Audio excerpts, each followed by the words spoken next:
aka shaharda mol boqsangiz, qo'y boqsangiz, qo'shnilar yozib yuboryaptim biratan. Sizga eng zo'r lokatsiyadan, shundan shahardan 5 minutlik yo'l. So'lnishli bozoridan 5 kilometr ichkari kirganda Bo'zsuvda joylashgan 600-700 so'tlik tayyor molxona. Bemalol ichiga gideta bir 30 ta buqa, bir 20 ta, 25 ta, 30 ta qo'yingizni shundoq sig'dirib yuboradigan joy.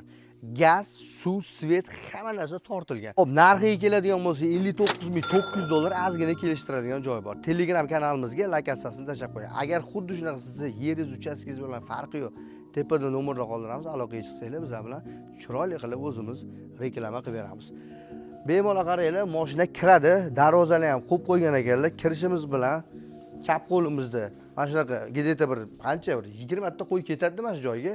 Svetlar hamma narsa ulangan. Qarang, mana 3-3 kilogacha ham yengisidan qo'yib qo'yganman O'ttir aka. Mana tayyor, cho'tki qilib qo'yib qo'ygan ekanlar. Hop, pastda suv cho'chki ham turibdi. Gaz ham tortib qo'ygan ekanlar. Siz bu joyimiz ustini shuni yopib, ustiga ham, ichiga ham shunday qo'ylarni qo'yib yuborsangiz ham bo'laveradi. Bu yerda alohida yana bitta qo'ylar sig'adigan joyimiz bor.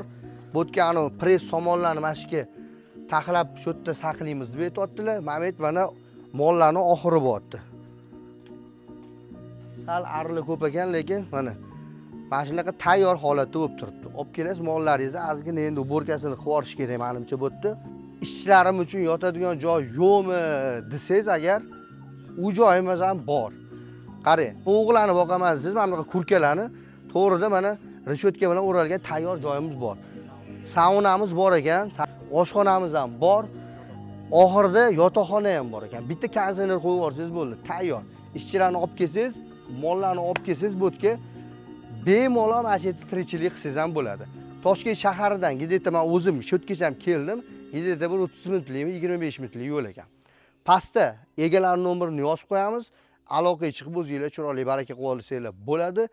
O'zingizlarni ehtiyot qilinglar.